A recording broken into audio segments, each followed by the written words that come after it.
Vous regardez Évasion Guinée, mesdames et messieurs, bonsoir et bienvenue dans cette édition d'information à la une de l'actualité de ce soir. Commémoration du 31e anniversaire de la mort de feu Ahmed Sékou Touré, décédé le 26 mars 1984. À cette occasion, une lecture du Saint-Coran a été organisée par le bureau politique du PDG RDA à la mosquée Faisal.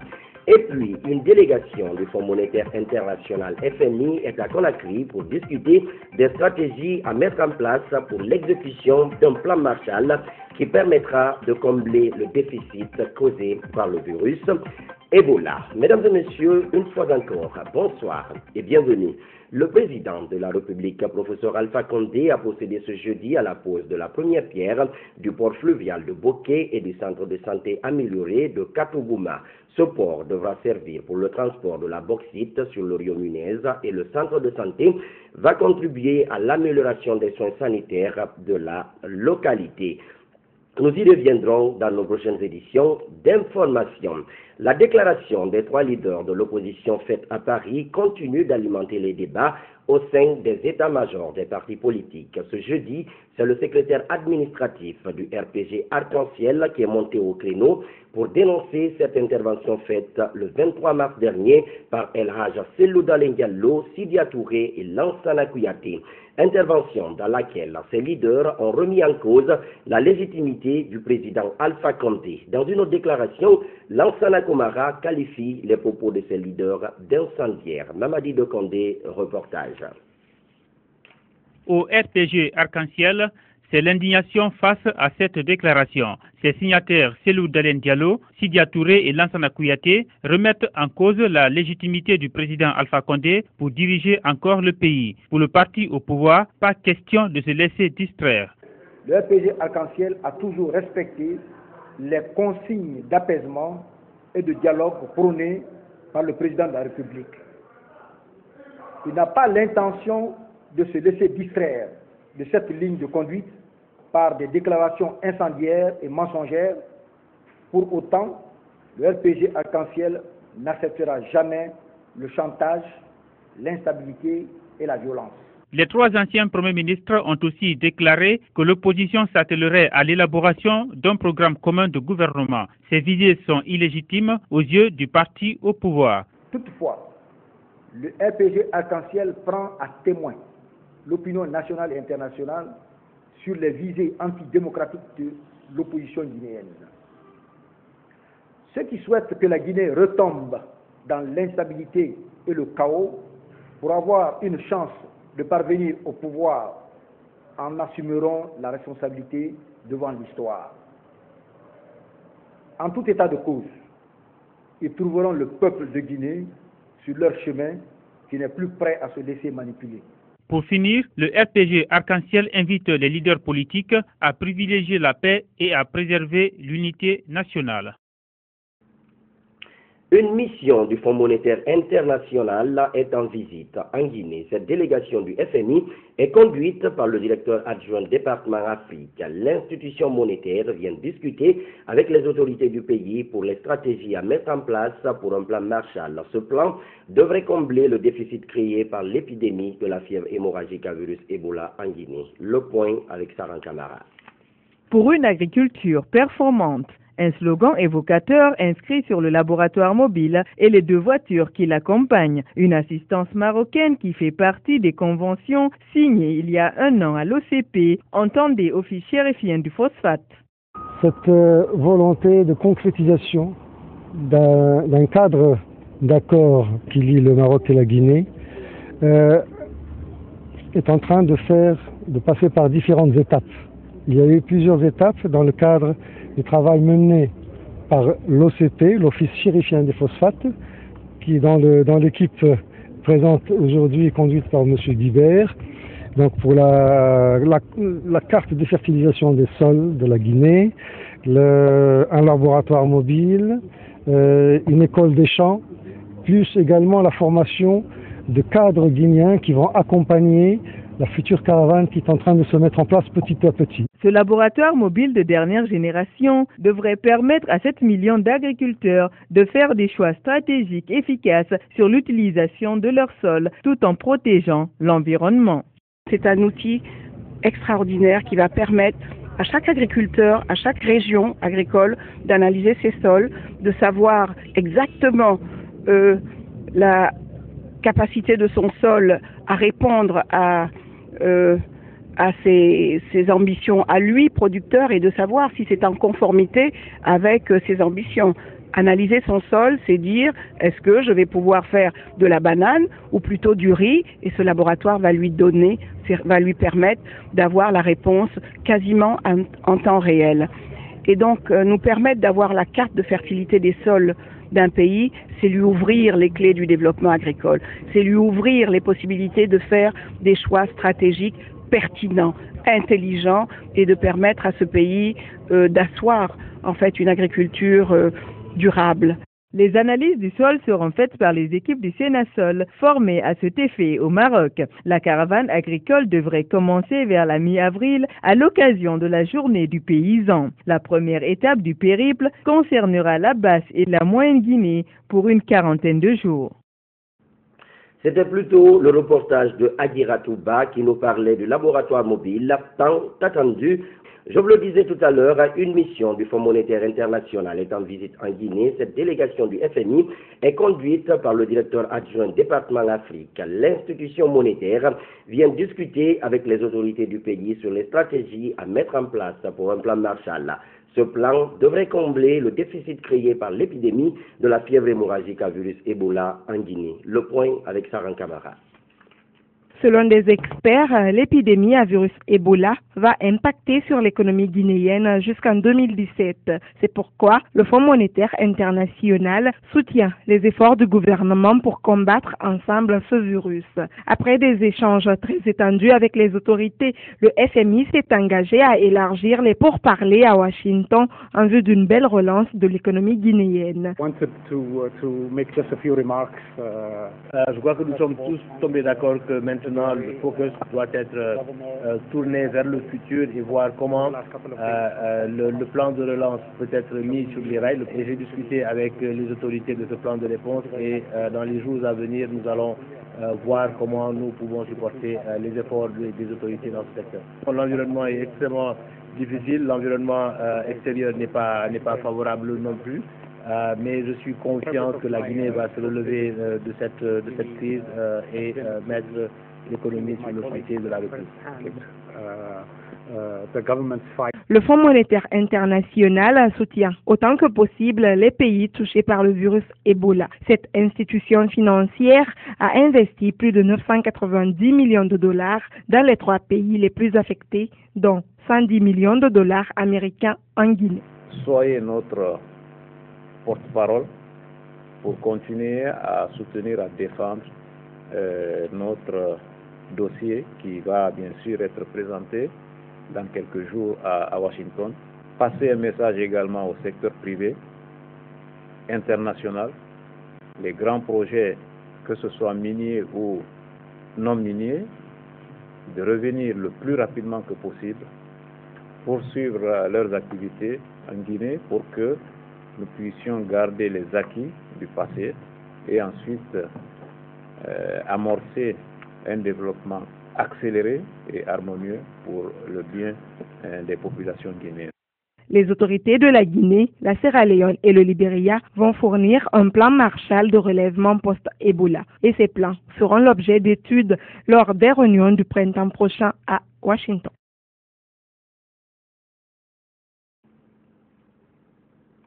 La lutte contre Ebola, l'Union nationale des chasseurs, guérisseurs et féticheurs traditionnels de Guinée s'implique. L'adhésion officielle dans le combat enclenché contre l'épidémie d'Ebola a eu lieu ce jeudi à Kisosso, dans la banlieue de Conakry. Une cérémonie qui a mobilisé les cadres de la coordination nationale et les partenaires engagés dans un combat sans merci pour éradiquer l'épidémie d'Ebola. Avec cette implication, les guérisseurs traditionnels comptent désormais faire de la sensibilisation, mais aussi réorienter vers les centres de traitement spécialisés tout éventuel malade qui se dirigerait vers eux pour des soins. Compte rendu, Abdourahmane Ba. Ils sont reconnus pour le plus souvent dans les prédications occultes, les prestations folkloriques traditionnelles entre autres. Cette fois, ils entendent marquer leurs empreintes dans le combat commun contre l'épidémie virale Ebola. Les féticheurs chasseurs et guérisseurs traditionnels ont rejoint officiellement la coordination nationale, les partenaires et les médecins spécialisés dans le front commun de la lutte contre Ebola. Plus de 45% des consultations que nous menons en Guinée pour cause de maladie sont effectuées par les guérisseurs traditionnels. Certains pensent même que c'est jusqu'à 60%. Donc obtenir l'adhésion de cette masse critique, certes, pourra donner un coup de pouce à la riposte que nous sommes en train de mener pour pouvoir contenir surtout Ebola dans les préfectures qui restent encore actives. Et désormais, ils pourront travailler avec nos services pour qu'on puisse renforcer notre efficacité sur le terrain. Leur domaine d'intervention sera non seulement l'alerte en cas de découverte de malades d'Ebola, mais également de référer les patients qui le reçoivent vers les centres de soins spécialisés. Leur domaine, ça sera premièrement les cas suspects qu'ils vont enregistrer lors de leur consultation. Ils vont nous référer à nos services spécialisés. Et deuxièmement, procéder à la sensibilisation des autres guérisseurs qui sont à côté d'eux et des familles qui leur font confiance pour qu'ils puissent appliquer les mesures de prévention. Je veux parler de lavage des mains et pouvoir ne pas se serrer les mains lors des différentes cérémonies et des rencontres. Voilà, donc ils auront un rôle de sensibilisation et nous aider aussi à suivre les contacts dans leur rayon d'action. Des conseils utiles que les féticheurs et chasseurs traditionnels disent avoir compris, bien assimilés même, témoignent certains. Tout ce qui a été dit ici est assimilé, la leçon est très bien assimilée. Il s'agit d'identifier les malades, les évacuer au centre de traitement pour que d'autres personnes ne soient pas infectées.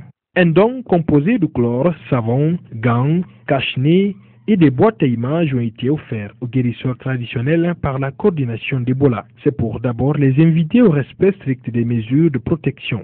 Et ce n'est pas tout. Dans les prochains jours, ils vont bénéficier des séries de formations en Basse-Guinée, désormais jaunes actives de la fièvre Ebola. Ces formations qui seront initiées par la coordination d'Ebola vont toucher plus de 6500 guérisseurs traditionnels. Parlant du virus Ebola, il faut dire que selon les dernières statistiques publiées par l'Organisation mondiale de la santé, à la date du 25 mars 2015, 19 nouveaux cas ont été confirmés, soit 9 cas positifs enregistrés le 24 mars contre 10 cas notifiés le 25 mars. Parmi ces nouveaux cas figurent 2 agents de santé testés positifs, un de l'hôpital national Ignace Dine et un agent technique de Forécaria. Le Comité national de lutte contre la traite des personnes a procédé ce jeudi à la restitution de la session de formation axée sur la lutte contre cette pratique en Afrique à laquelle il a pris part du 16 au 26 mars 2015 dans la capitale ghanéenne. Cette restitution s'inscrit dans le cadre des recommandations faites par les participants à l'issue de cette formation. Bernard Kondouno, Lansana Traoré, reportage.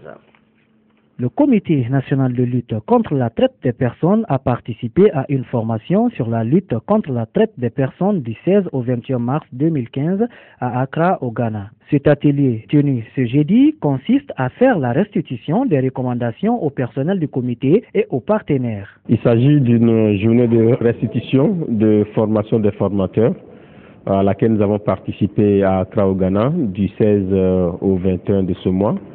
Et cette formation se situe dans le cadre d'un processus de programme que nous mettons en œuvre en Afrique de l'Ouest en faveur de l'aide au retour volontaire de réintégration des migrants asiatiques. Et cette année, ce programme a mis l'accent sur le volet recherche sur le trafic illicite de migrants.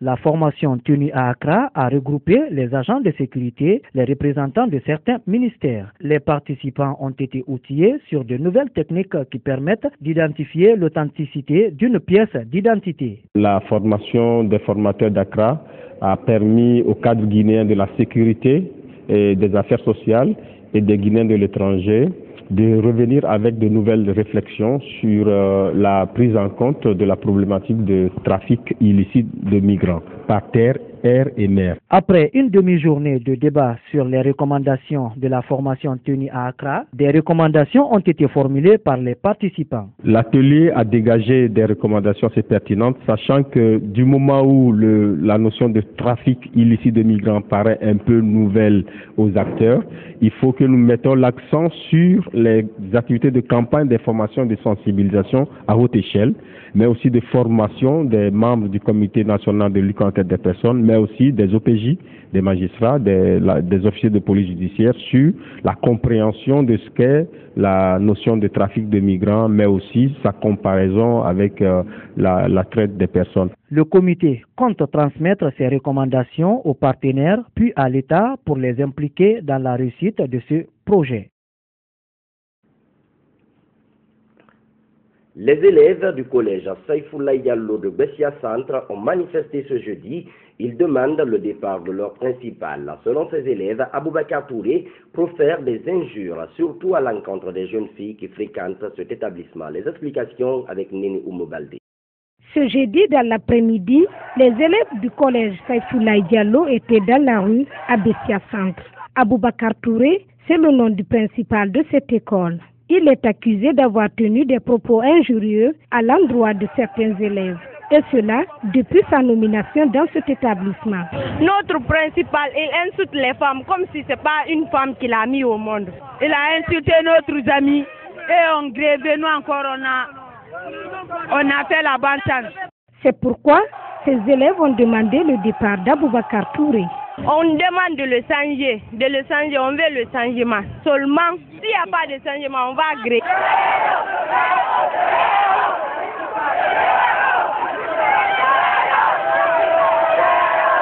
Quant aux responsables de cet établissement, ils ont refusé de se prêter à nos questions.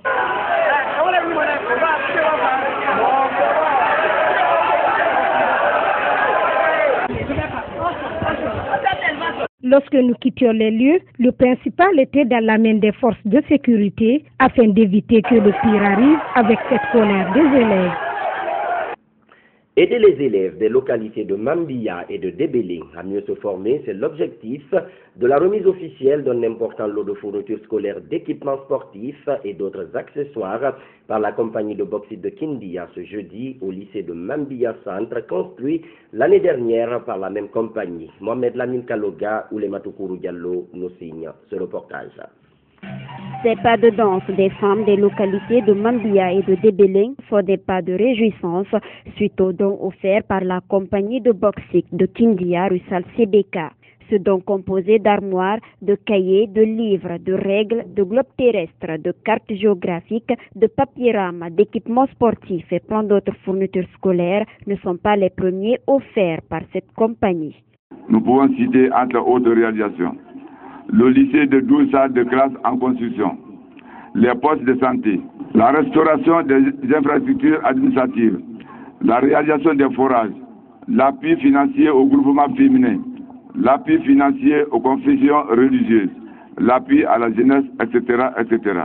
Elena Gorshkova, directrice des ressources humaines de Russal Sebeka, en plus de cette offre, ce jeudi, annonce la construction d'un lycée de 12 classes et d'une direction équipée sous peu de temps. В виде 12 классов и помещение дирекции будет передан sous-préfecture Мамби. Dans un proche avenir, un lycée de 12 classes et une direction équipée sera mis à la disposition des pouvoirs locaux de Mambia. Les bénéficiaires très satisfaits de ce geste estiment que ces fournitures viennent à temps opportun. Ça vient à point nommé parce que mon lycée c'est à 2 mois de fonctionnement. Donc il me manquait certains éléments, certaines fournitures me manquaient. Si aujourd'hui je reçois ces fournitures-là, réellement je suis satisfait, je suis très content. Je vais repartir ces fournitures en fonction de ce nombre d'élèves et en fonction de ce que je reçois, parce que je ne suis pas le seul établissement à être servi. Ce grand geste vient à point pour nous encourager et soulager les inquiétudes de nos parents et de nos professeurs. Je suis réellement satisfait de ce cadeau. Je remercie la CBK. Les objets à qui ils nous ont envoyé là, ça pourra nous aider de faire des fouilles aussi, et c'était notre inquiétude. Donc sincèrement, je remercie la CBK et la coopération russalo-guinéenne. La représentante de la DCE de Mambia sollicite que la liste soit élargie aux autres écoles de Mambia. Je sollicite que la liste des bénéficiaires soit élargie des autres écoles de Mambia. Cette cérémonie a pris fin par la remise de dons offerts par Russell aux autorités de Mambia au sein du lycée Mambia Centre composé de 3 classes de 11e et d'une direction construite l'année dernière par la même compagnie. La Guinée a désormais une race bovine propre à elle. Il s'agit de la race Dama, un bœuf qui résiste aux infections causées par les mouches et aux conditions climatiques difficiles. Cette race d'origine guinéenne, précisément de Gawal, est en pleine extension en Afrique pour sa tolérance à la trypanosomiase. Aujourd'hui, des géniteurs Dama sont conservés et distribués aux éleveurs guinéens par le projet de gestion du bétail endémique. Les origines et les caractéristiques particulières de Dama, c'est dans ce reportage signé Beno Marcina. L'Andama est une race bovine trypanotolérante d'origine guinéenne démontrée par toutes les recherches du monde. Sans bosse, à cornes longues, des pattes courtes avec l'ossature fine, l'arrière large et bien musculé. La Dama résiste à la trypanosomiase causée par les tiques des mouches tchétchées et aux conditions climatiques, ce qui font d'elle la seule race pouvant être élevée partout sans trop de problèmes. C'est le seul animal qui peut vivre ici et produire dans ces conditions difficiles par rapport à certaines races. Donc, pour ne pas utiliser d'autres techniques de lutte contre cette maladie, vous pouvez utiliser la chimiothérapie, mais ça peut être toxique. Vous pouvez utiliser la méthode physique, chercher à tuer les mouches, mais les gens de l'environnement ne vont pas l'accepter. Donc, la meilleure façon de chercher l'animal qui s'adapte à ce milieu. Donc, c'est pour qu'on dit que l'animal est trypanotolérant. On parle d'endémicité par rapport à cette maladie qu'on appelle la trypanosomiase. Le bétail Ndama résiste à cette maladie, peut produire, même s'il est atteint, donc il résiste à la maladie. Donc c'est déjà, il n'y a pas d'autre méthode de lutte. Sinon, si vous voulez lutter contre toutes ces trypanosomiases, il faut au moins $500 par animal. À Gawal, berceau de l'Andama, des géniteurs et échantillons de la race sont diffusés aux éleveurs par le projet B pour sa multiplication dans le cheptel national. Chaque race a sa zone de berceau que les éleveurs cherchent à protéger. C'est dans ce sens donc que nous diffusons des géniteurs et après avoir formé les éleveurs. L'objectif, c'est que le descendant qu'il va avoir ici, que lui aussi donne à d'autres. Donne à d'autres pour que ça se multiplie. Les éleveurs bénéficiaires des géniteurs Dama se réjouissent de sa production et de sa productivité. Depuis qu'on a donné ces géniteurs, notre troupeau a augmenté parce qu'ils se produisent à tout moment. De son origine, Gawal, la Dama s'est étendue dans toute l'Afrique et même aux Caraïbes. Cette extension s'explique par ses bonnes aptitudes bouchères, sa rigidité, sa résistance, mais aussi sa viande savoureuse sans excès de graisse et sa production laitière. C'est une race typiquement guinéenne, avant d'être africaine, avant d'être dans la sous-région, qu'on ne rencontre pas beaucoup. Le projet B couvre 4 pays, mais seul en Guinée, vous avez plus de 5 millions de têtes de bovins. Au Mali, c'est 500 000. Au Sénégal, c'est moins. En Gambie, c'est moins. Donc, c'est le berceau de la race. Chaque pays a une race caractéristique qu'il convient de protéger parce que c'est un patrimoine, tout comme nos montagnes, tout comme nos forêts, tout comme nos eaux. Cette race locale Ndama prolifique en pleine extension est aujourd'hui l'une des préoccupations des autorités en charge de l'élevage pour sa conservation et sa multiplication au cheptel national. Et puis, ce phénomène qui prend de l'ampleur au sein de la gente féminine, il s'agit de l'utilisation des fossiles par les femmes et les jeunes filles pour se faire une beauté et surtout pour séduire. Une pratique qui pourtant n'est pas sans conséquence sur la vision, selon les spécialistes. Les précisions avec Sayoun Djoubaté.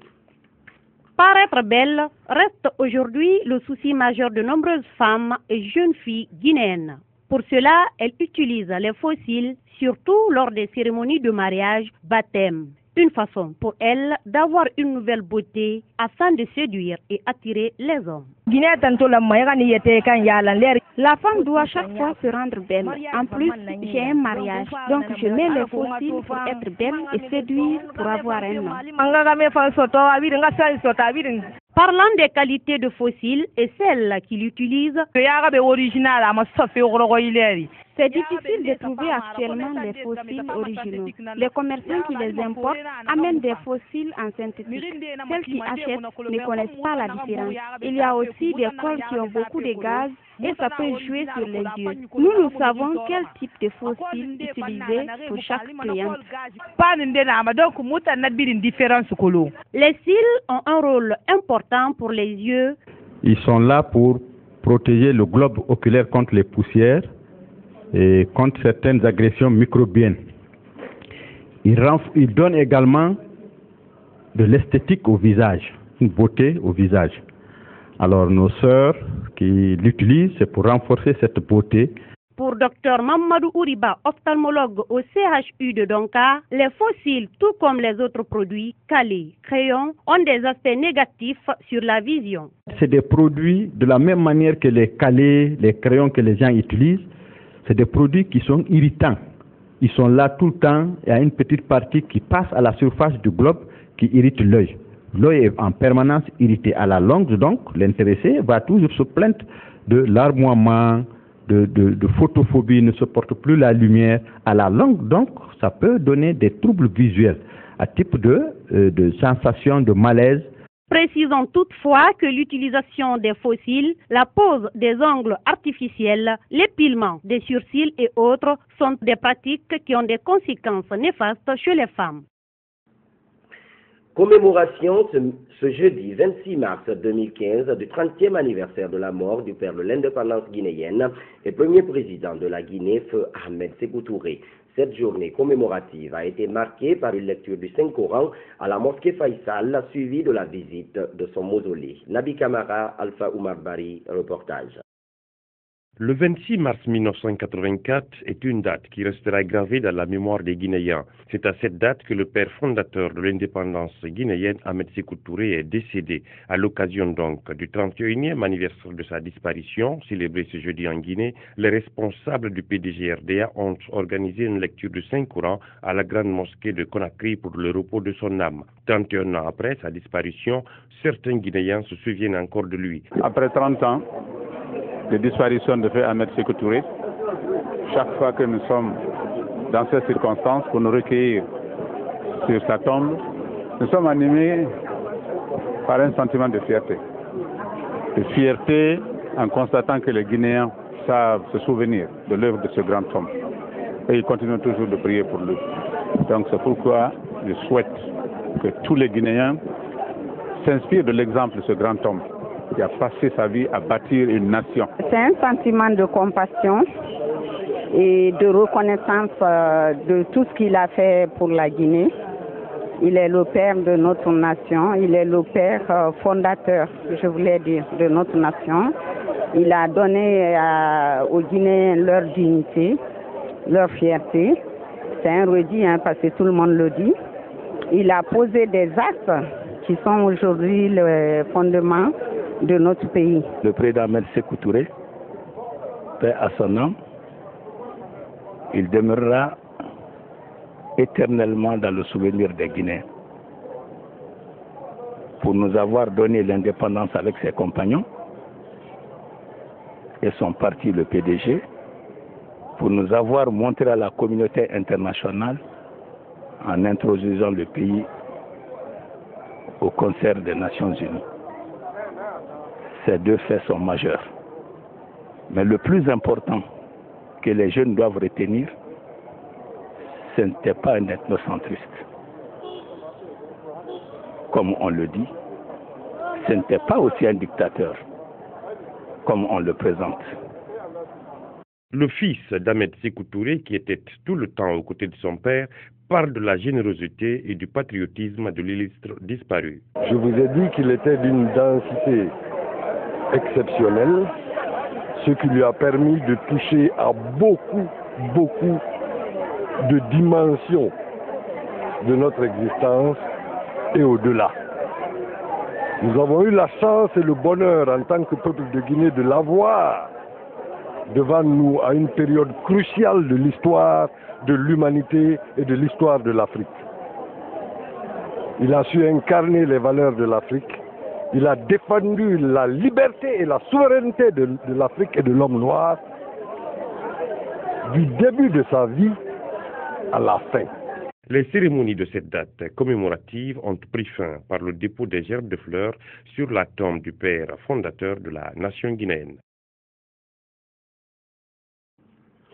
Mesdames et messieurs, c'est la fin de ce journal. Merci à tous de l'avoir suivi. Les programmes continuent sur Évasion Guinée.